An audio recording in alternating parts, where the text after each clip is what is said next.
Hello. Hello. Guess we have to start with Newport, Rhode Island, right? I mean, where else can we possibly start? Do you remember like what it was like growing up there? Because I've been there a few times, but I think I heard you say in an interview once that you grew up on the other side of the tracks, and I think I know what you meant by that. Yeah, I mean, I grew up kind of all over Newport because both of my parents moved quite a lot within the Quidneck Island area. But a lot of it was in the Fifth Ward. My childhood, um, the Irish section. That's where my grandparents lived and as kids and as adults. And then we ended up landing there when I was, I want to say, I can't even remember. My chronology is so, my personal chronology is a little wacky sometimes.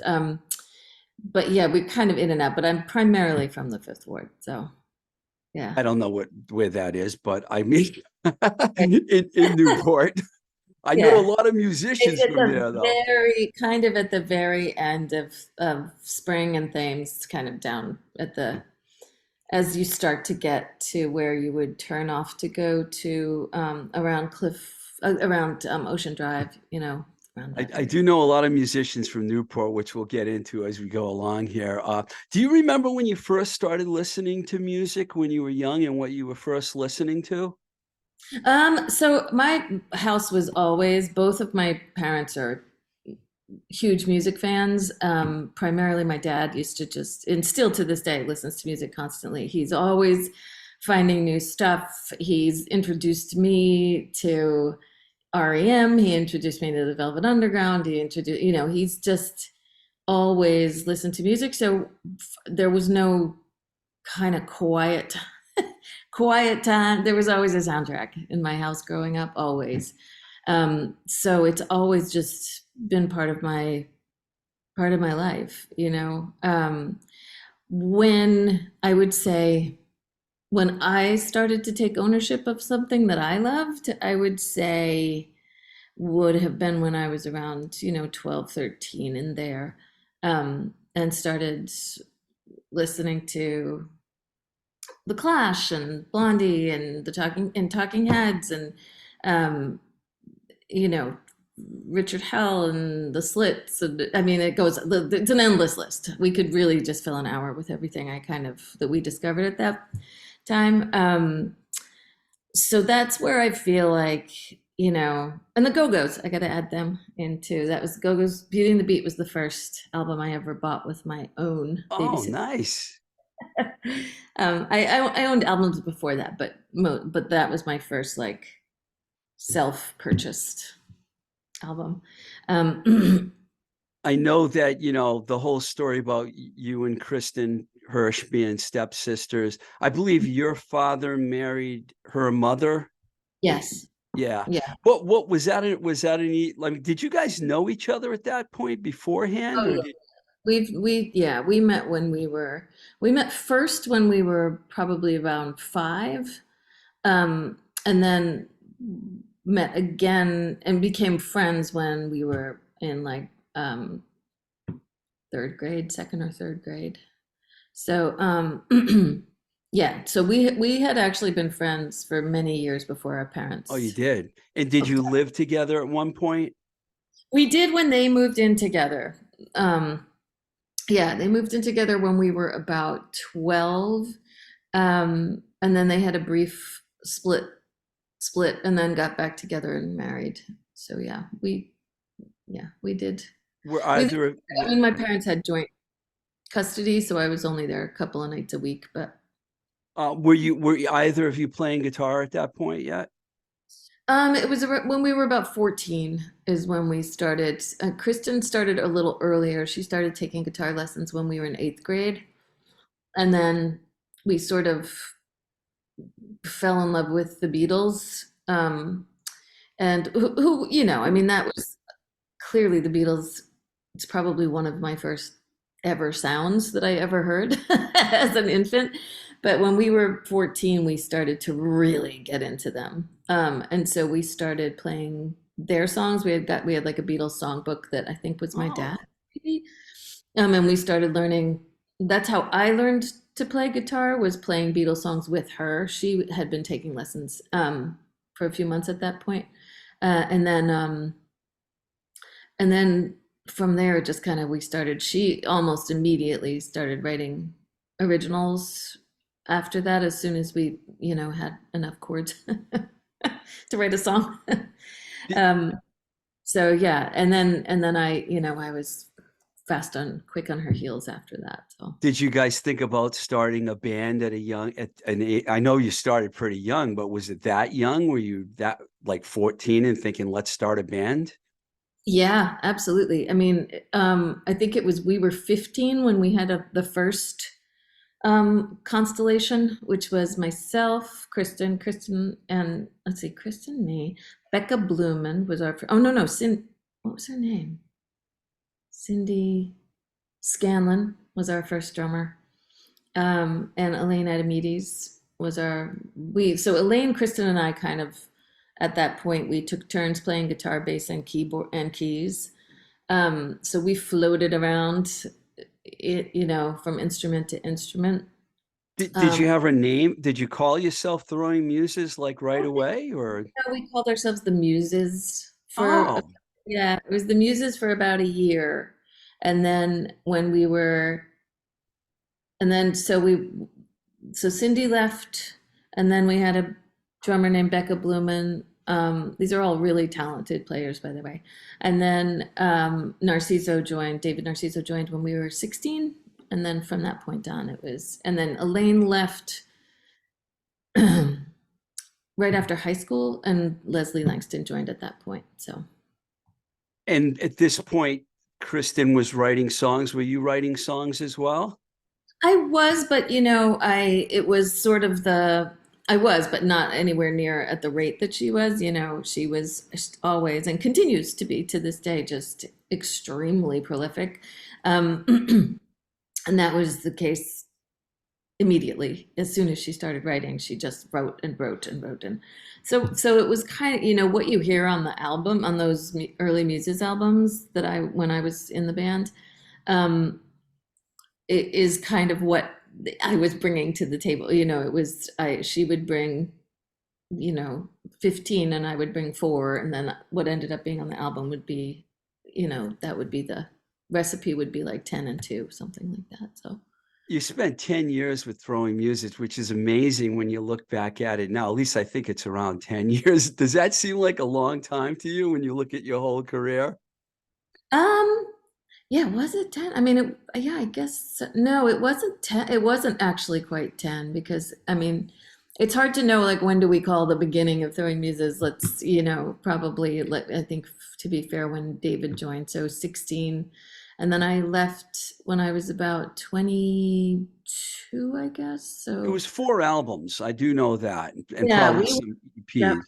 yeah, And yeah, The Real Ramona was kind of the breakthrough album for the band, and you had a single on that record, Not Too Soon, that did was like very pop. It's still a popular song. yeah. Um, Now Gary Smith, I wanted to bring him up because it seemed like he played kind of a key role with you guys early on, and then you worked with him further on too. Yeah. Um, yeah, so we opened for his band Lifeboat at the Blue Pelican in You have Newport. to know about the Boston scene to remember Yeah, Lifeboat, and I do yeah, remember yeah. them. Oh my God, with just amazing band. But they're all Aquidneck Islanders who had then moved to Boston, and then came back and played they would play the Pelican pretty regularly. And so we got an opening slot on one of their gigs there. Um, and Gary just, I mean, adopted us basically from the first night he saw us. He just, very quickly, and we became really close to all of those guys, and still to this day, Bobby and Skeggy Kendall are two of my close friends. And Gary passed, I think, Yeah, Um, so he came backstage and just sort of swept us off our feet, and basically said, you got to move to Boston. I'm going to get you. He got me my first, yeah, myself and David Narciso job working for Moshe Softy, the architect who Gary was working for at that time. He got us jobs. Our friend Vicky and he, like, they helped us find an apartment. We just sort of had this like very quick shift into Boston, sort of at his behest. He just felt like this is where it would be healthy for you to be. He sent he made our demos, first of all, for free. He completely underwrote. Was this at Fort Apache? It was not Fort Apache yet. This was at a studio, and I want to say that it was in Newton, I think, and no longer exists. It was someone's home studio, I believe. It wasn't Fort Apache yet. No. Was it the place where the sex execs were and Paul Coldry and all those guys? That was the first Fort, which was Fort in Roxbury. But we did record there eventually, but that's not where we made the demos.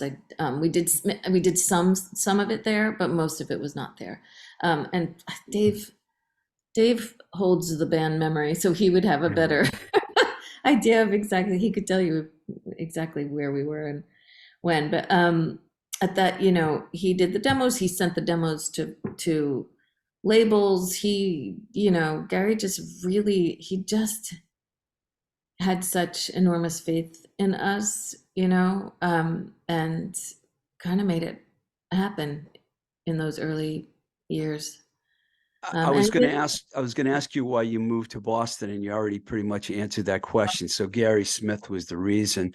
I remember when the Throwing Muses first record come out, you guys already had a buzz going, and I went to Boston. I was working for Enigma Records in California, and I went to Boston to check out this band, The Five. And I remember someone saying, "See that girl up there dancing in front? That's Tanya Donelly." I remember vividly. My boyfriend at the time was the lead singer of The Five. Reed Paley. Yeah, great. So talented. I mean, such a freaking great band. And he's just such a huge talent. I sound like a cornball, but that's what he is. Yeah, Reed's been on the show. I really like Reed a lot. Isn't he? He's hilarious, first of all. One of a kind. He is. Such a brilliant guy and a really good guy. Yeah. Now, I have to ask you about this because the Pixies and Throwing Muses played a lot together. Was that at that Green Street station? Is that where you guys used to play mostly? Yeah, the first time we played with the Pixies was at the Rat. And that was also, and that's where Gary first saw them and did, sort of kind of repeated what he had done with us and took them under his wing and made their demos and recorded with them. And at that point, the Fort was in full existence. And so, he was just, there's no exaggerating. Gary's like an unheralded great A&R guy, no one thinks of him as that. Yeah, it's really true, because then they went on to do that with the Blake Babies and Juliana Hatfield and Juliana Hatfield 3, and with like so many other, Polera, and just so many great bands. So that's when I'm going to transition a little here. So that's how you met Kim, basically. Kim Deal was from playing shows together. Yeah. Yep. And then she and I bonded on the first, first Pixies Muses tour in England. That's when in England and Europe, that's when we really, really became very tight. So I don't know if a lot of people know this, but the Breeders actually formed before you left Muses, and she was in the Pixies pretty much, right? It was like a side project. Yeah, it started as I don't think she loves it when I tell this story, but but here I go. It started as kind of a side dance project, I'm sorry to report, because Kim and I loved to dance. We used to go dancing all the time. We would dance on tour. We would go dancing after shows that we played. When we were home, we'd go to Spit and Avalon. We loved dancing, both of us. So we kind of got it into our heads that we were going to write we were going to write some dance songs, and we Wow. were not good at it, it turns out, at all. So quickly abandoned that idea. Um, Although there is one that every once in a while I think about, that maybe it would be fun to resurrect, but um, and so then, that quickly went from being this dance novelty project to being Kim's Kim's songs. So for that, yeah, for Pod. Going from a dance project to Steve Albini, that's quite a transition, I have to say. The Pod, which was recorded by Steve Albini. Uh, in fact, you co-wrote one of my favorite songs in that record, "Only in Threes." I know you co-wrote Oh, that. yeah. That, along with Limehouse, which you play guitar on, are two of my personal favorites from that record. I love that record. I Yeah, absolutely. I love that record too. It's one of the only albums I've ever made that I will actually choose to go back and listen to just as a listener. Yeah, I love that one too. There was And some we funny. I'm sorry. Go ahead. Oh no, go. You go. I was going to say there was some funny footage online. I can't remember if "Happiness Is a Warm Gun" was on that record or the second one. It was on that record, yeah. And Yeah. there's a funny footage of you going on stage with and playing that song with them. They Years. completely ambushed me. Like, I mean, it, I it's I can't defend it, but they brought me on, and I didn't know they were going to. And I'm gonna be ready. I will always be ready for them from this point on. But I started. I went. I had the Beatles structure in my head, and I was singing it the Beatles way, completely forgetting how much we'd cut and pasted and edit. Left out entire sections. So yeah, It was I it was funny. It was funny. You also played on the Safari EP, and then you left. It's hard to believe that the Breeders were considered a side project at that point because they were so popular. But you were, yeah, since you were in Throwing Muses and the Pixies, weren't they like in the midst of like all of a sudden touring the world at that time? yeah. The original, I mean, the original sort of idea that Kim and I had is that Pod would be comprised of her songs, which it is, and then there'd be a second Breeders album, which would be my songs. But then the Pixies, she signed on for a very long, I think it was over a year, tour, world tour. Um, so at that point, that's when I decided to form my own band. But the first Belly album, Star, those demos for Star actually say the Breeders on them, on the reels, because That's it's me incredible. doing demos with Joe Harvard. So yeah. So that could have been the second. There might not have been a Belly. Yeah, but it's just better for everybody, that it worked out this way. It did work out pretty good for everyone, actually. It did. In 91, at this point, you were getting ready to move on from Throwing Muses. You formed Belly with the Gorman Brothers, who I knew from Verbal Assault, Yeah. another Newport band, because I had signed Verbal Assault to Giant Records, punk What? label. Oh my God, I didn't know that. Yeah, That's one so cool. is it Chris that did the cover, or Tom? One of them was an artist, and he designed the. Star? No, the he did. I think he did a Belly record too, but he also designed the Verbal Assault trial cover. Yeah.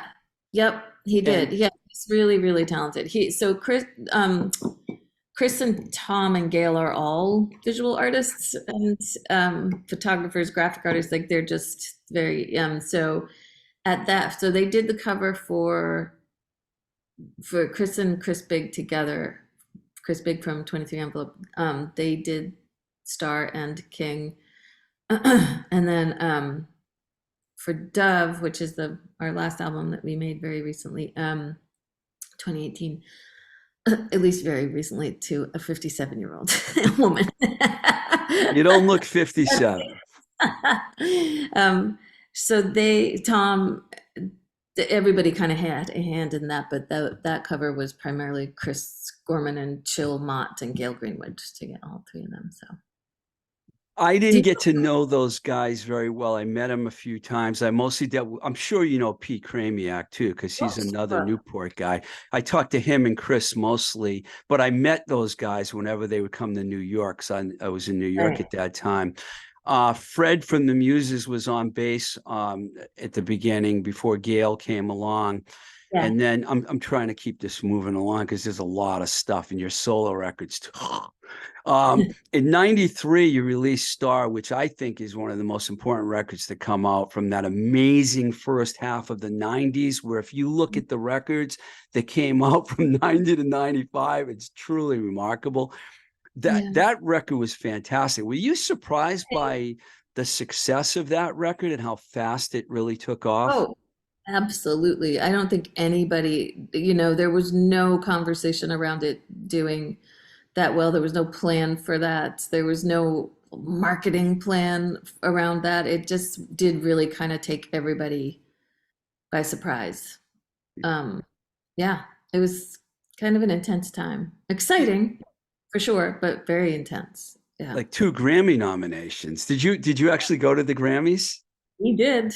Yes, we Please did. tell me about that experience. It was very exciting. I mean, clearly very exciting to be in that room, you know.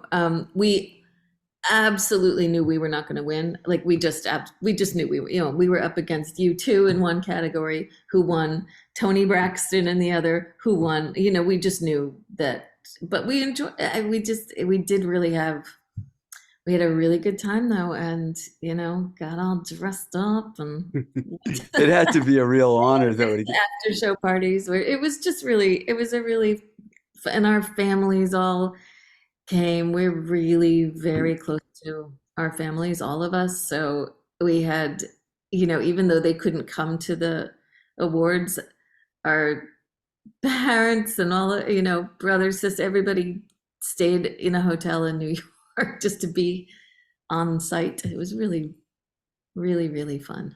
Well, that record deserved the accolades. There were so many great songs on the record. Feed the Tree obviously was the big hit, but I loved Slow Dog, White Belly, Full Moon, Empty Heart was a masterpiece in my mind. I put together a mixtape last week because I knew I was going to talk to you of songs from all your everything. And you know what song blew my mind when I listened to it? I can't believe it sounds perfect if you listen. Geppetto. I listened to that song and I was like, musically, vocals, writing, it's like a perfect song. Oh, thanks. Thank you so much. It wasn't I liked the whole record. It wasn't one of my favorites like the other ones, but when I listened to it last week, I was like, I put it, it's one of sometimes you have to hear a song over a couple times. I was Yeah. listening, I'm like, wow, the bass is great on this. The Yeah. guitars are amazing. The vocals clear. It sounds just, I can Yeah. understand why you would get nominated. Yeah. Oh, thanks. That's a Gil Norton produced one, and he really like put us through it for that one. There was just so, but in the best possible way. I feel like we came out of that session better musicians almost, and with a better sense of what we wanted to sound like.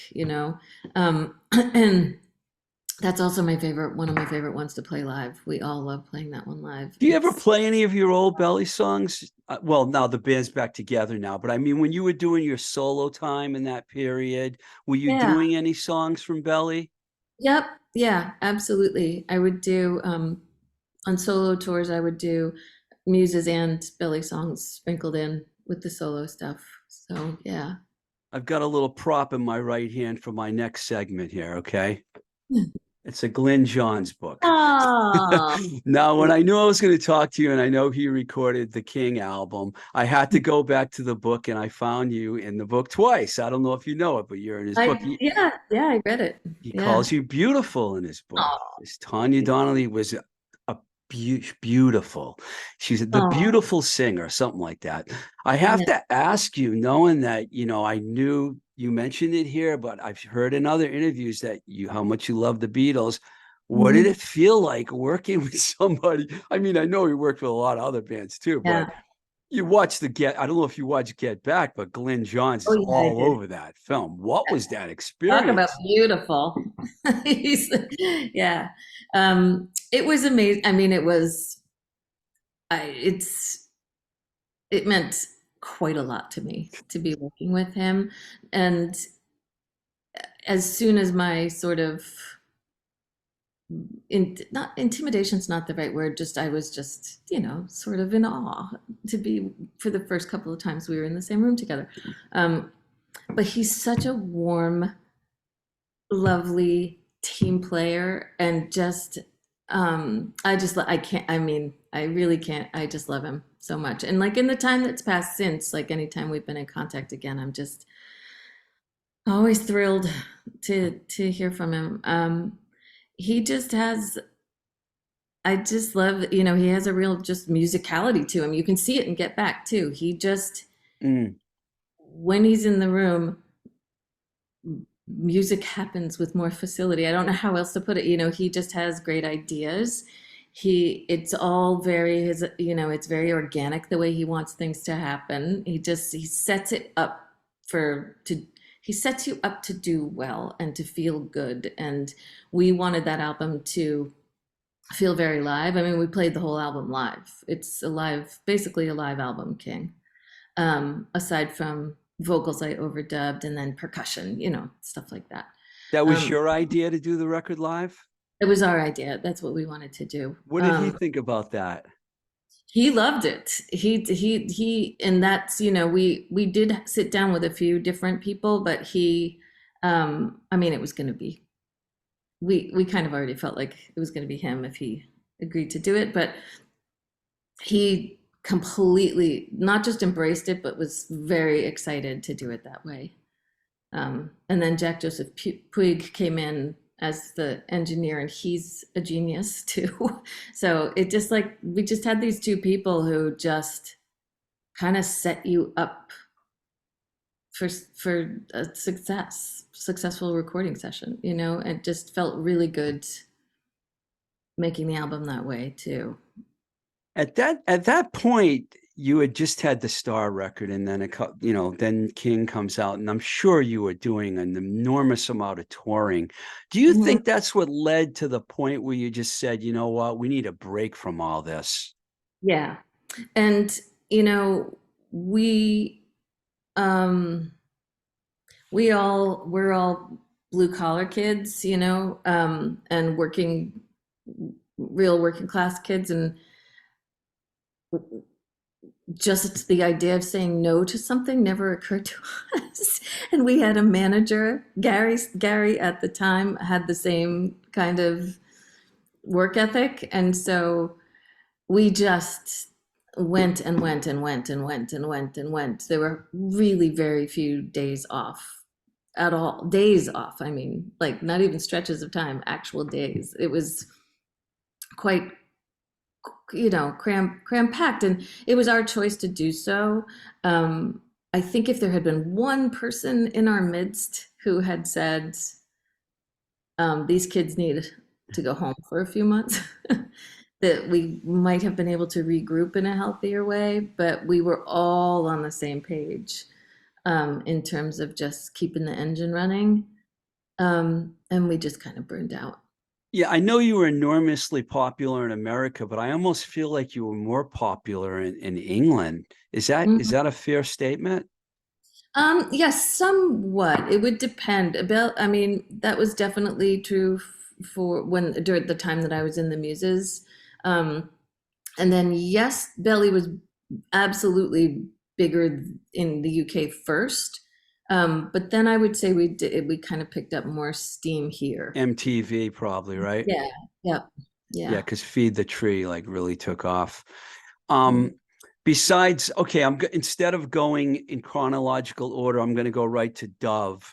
I'm gonna go back to the Sure, solo yeah. stuff because what made you decide to get back together? I think Paul Coldery did Dove. Is that who you worked with?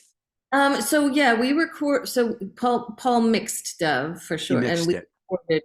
we recorded a lot of it with him as well. Um, we recorded a lot of it at Stable Sound.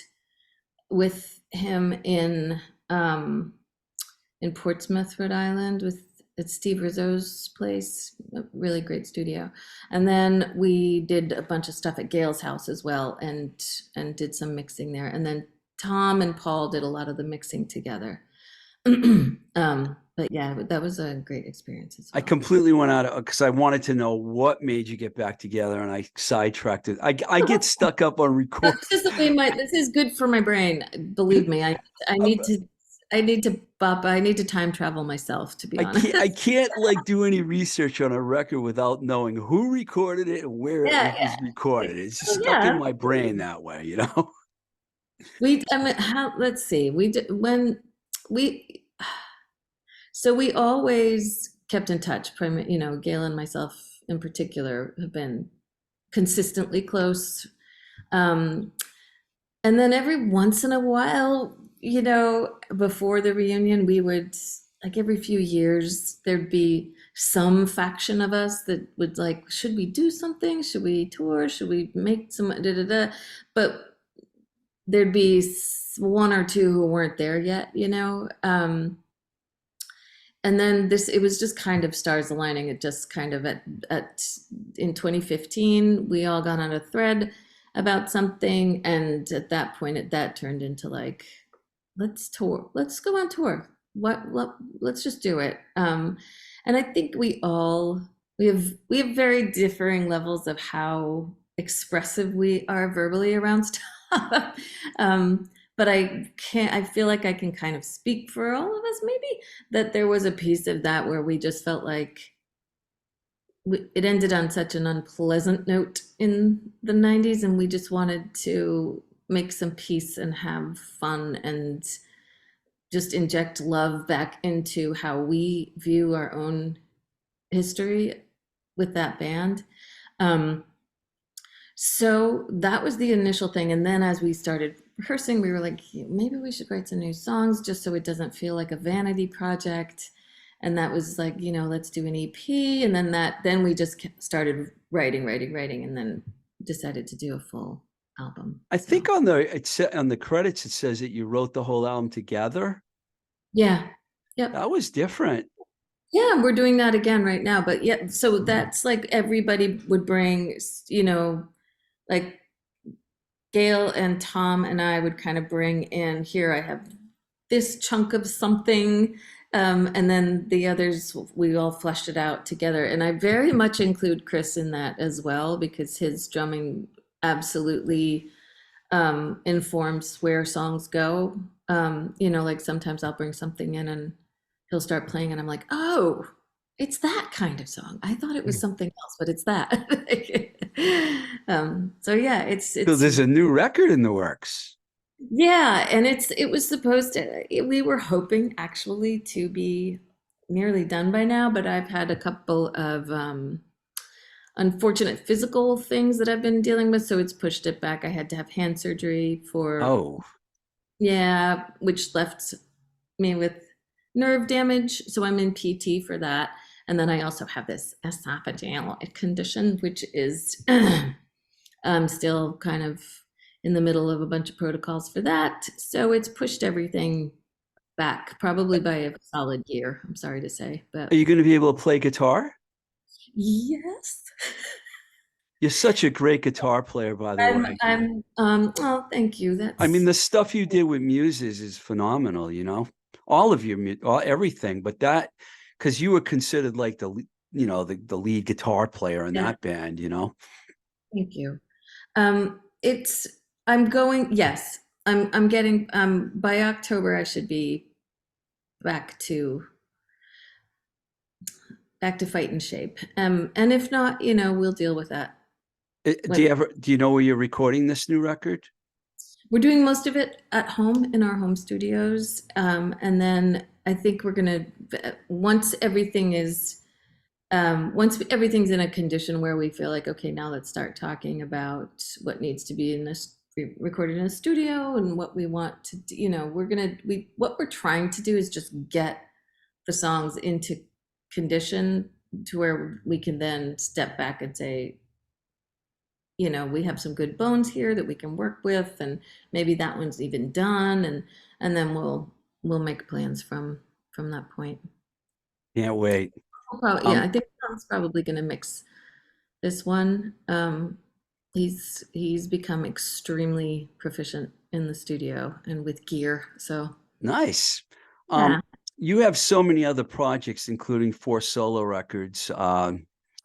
Love Songs, Beauty Sleep, Whiskey Tango Ghost, This Hungry Life. I'd love to talk about each and every one of them, but it would take a long time. Dean Fisher, Juliana 3, your husband, great bass player and guitar player, and Mhm. Rich Gilbert, who was also on my show, who I love Isn't he? Rich Gilbert. Yeah, I love him too. Those guys played on all your records. Yeah. Those Yep. 4, anyways. Yeah. It seems like they were your go-to. Well, you married They one. were. You married one of Yeah. Yeah. Yeah. I married one again. Yeah. One is more go-to than the others. Um, them. yeah. That was absolutely my, and you know, it was, I tapped Narciso for some of that, Dave Lovering for some of that, Arthur Johnson from Come, Yeah. and you know, I mean, just like some of my favorite people and musicians, Joe McMahon, who's a phenomenal bass player, Rich, obviously, Joan Wasser played on a bunch of on all of This Hungry Life.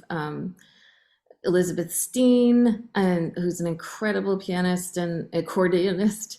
Oh my God, I feel like I'm gonna be Well, there's Steve. 2 people you haven't mentioned that I know played on some of your records, Sandman, Mark Yes, Sandman, Mark that came and in. Hilkin And Hill, Mancini. yes, my Hil- girl. Hilkin was on my show too. I mean, I Yeah, love Hilkin. yeah, she's, and what can you say? She's a The phenomenal. one I'm gonna Um, I'm sorry, I'm gonna dig deep, no pun intended, into one of the records, pretty deep. mhm. Love that song, but I got to ask you about the video for that song, because I remember there was a great video and I couldn't remember what song, and then I went back and I found it and I was like, Yeah, wow. that was a bonkers video shoot, as you can imagine. Very, very fun, but yeah, long. We did that out. We flew out to LA to do that. And so I had, in full disclosure, some of that is my body and some of it is not, because it was I had 2 days that I could commit to that shoot, but it ended up being a 3-day shoot because they couldn't finish with all the tattoos, with all the animation. So there are a few isolated shots of a stomach that is not me. But it most of it is me, but there are a few seconds thrown in that they had to use a body double because I had to leave LA. Uh, but yeah, really fun. That was I keep using the word fun. Oh, I'm noticing, like, yeah, that was you fun too. you've had a fun career. I know. I think maybe that might be true. Speaking of fun, is it true? And I know it's true, but I'm going to ask anyways, just for my listeners, that you used to work with Mark Maron?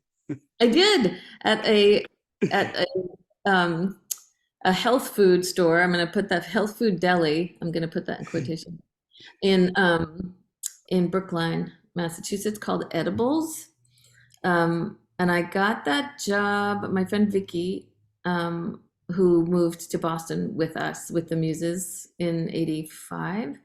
Vicky Vicky's sort of befriend when she moved here, she became really close friends with Salem 66, and they all worked, including their manager, including Emily, worked at Edibles. So, and I worshipped them. So I was Judy like, worked there too? Judy worked there. I don't know that Judy was there very briefly, but Beth 100% and Susan. So yeah, yeah, I think Judy was in there a little bit, but I don't think Judy and I overlapped much. But yeah, it that was a great job, and Mark hired me. Like, I did my interview with him. Wow, the way Mark talks about that time of his life, it seems like he was all fucked up on coke or something all the time. I can't believe he had a Well, job. I mean, I think we all had a thing or two going on, to be honest. So he was in, he was not alone in some of that. Um, but he was always kind of, he was funny, clearly. I Yeah. remember that, obviously, but he was also sort of quiet and shyish is how I remember him, I which love his show. I love his show too. And You also, were on. You were on. yeah, he's Yeah. such a great actor too, Yeah. Oh, yeah. and just, yeah, really good. I had to bring that up because I'm a Mark Maron Yeah, fan.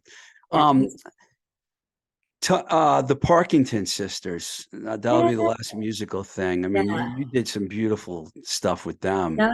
And they're opening for us in Boston, New York, and Newport also. And then also they're so I'm gonna do a few songs with them during their set, and then they're gonna do a few songs with us during ours.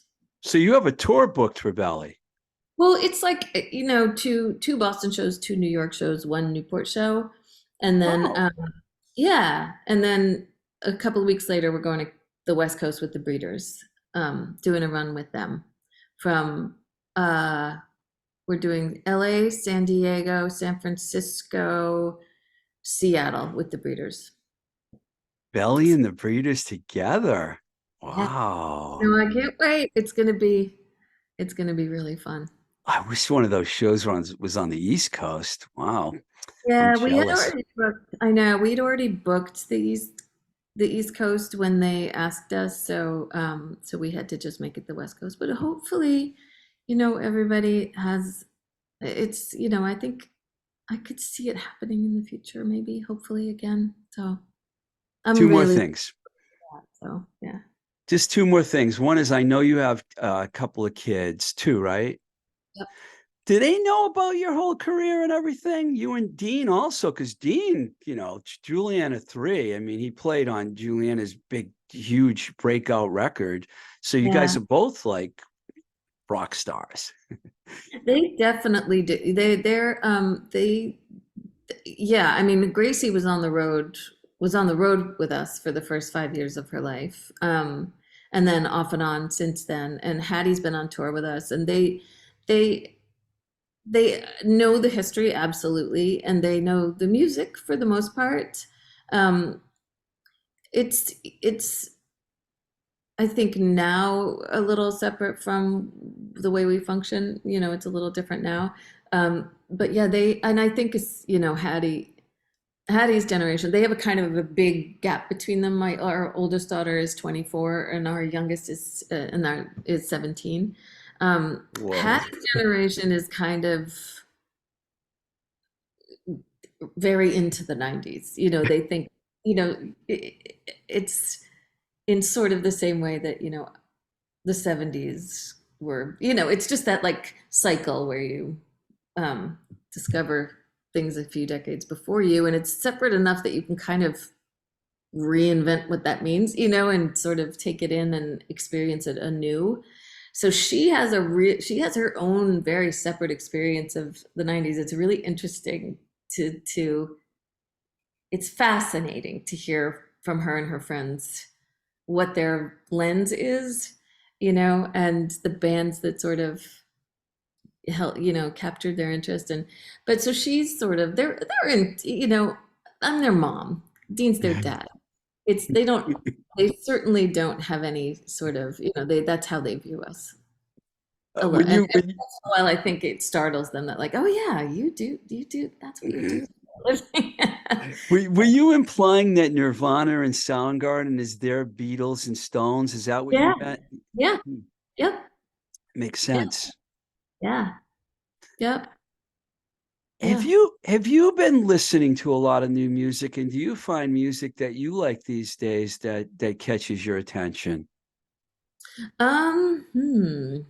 Yeah, it's kind of a lot of I'm kind of stuff here that, things here that I love, and I still listen to my friends. This sounds so bad, but I still primarily my listening time is spent listening to my friends' music, to my friends' new music. It's just sort of, if we have a bunch of stuff on in the house, again, we listen to music all the time here, but it's not, I don't, it's my kids will introduce me to stuff, but to be honest, I'm kind of bad about that. I'm sorry to say. I'm always looking though, so, but I do, for the time that I do have to listen to new stuff, it's primarily the new stuff of the people that I know and love. So Which I'm sure is a long list, so I'm not going to start asking you questions about it. Um, Thank you for coming on, and thank you for sharing the news about a new Belly record and the tour dates and everything. It's very Yeah, exciting to hear thank that. you for having me. Thank you. And I can't wait to hear the new record. Thank you. Yeah, we can talk again when it comes out. I would love to. All Thank right. you, Tanya. All right. Be well.